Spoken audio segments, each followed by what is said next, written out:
What to do without a man? Live my life, Carla said. Welcome to the Shakaama Live Show. Here's another short story about a woman that I'm naming Carla. It's a true story, as told by either the woman or somebody close to the woman. Be sure to interact with the video. Advertisers love that. That is, if you actually have ads turned on. If you don't have them turned on, please unsubscribe. Block my channel, don't look, because anything that you do is completely erased at the end of the month when they cut a check if you don't watch ads, which means all of your numbers are erased. Everything, your comments, everything, completely erased, not counted, which means you're stealing from me. You're blocking for somebody else from contributing to me actually making a living. And to top it all off, then you turn around and say, why do you beg for money?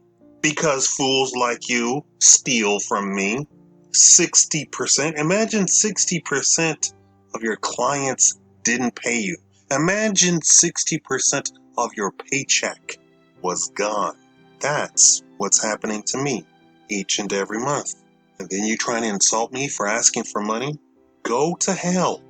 In no uncertain terms. And this is coming from a godly man. Go to hell. Please die in a lake of fire. Now, let's get back to the story. Interact with the video. That means thumbs up, thumbs down, either one. Leave a comment, subscribe.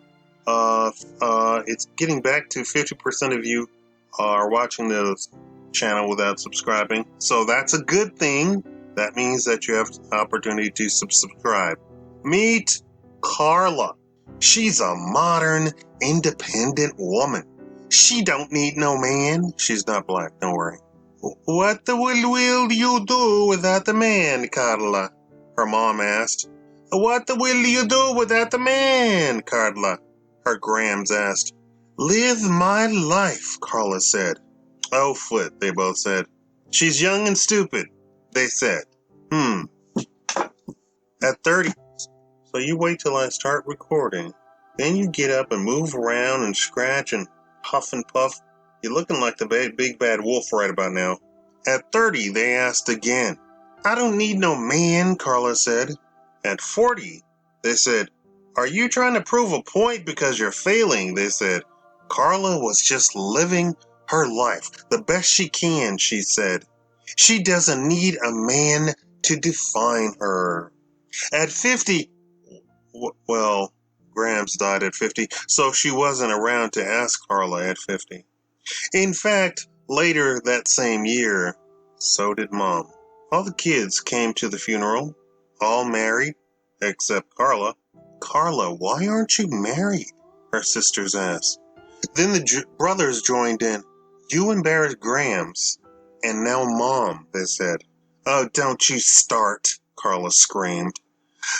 Start! Someone needs to knock some sense into your head. Papa would have, had he been alive.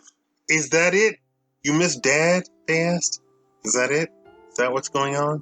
She left the funeral, sick with sadness. How did she get to 50 with no kids, no husband? Her sisters and brothers were all grandparents now. Later that night, they all got the call. Carla had ended herself. The will of Grams and then Mom were clear. It felt very angry at Carla. She wasn't even mentioned in the wills, so the brothers and sisters didn't go to her funeral. In fact, all the women that had convinced Carla she didn't need no man also didn't show up, nor did any man.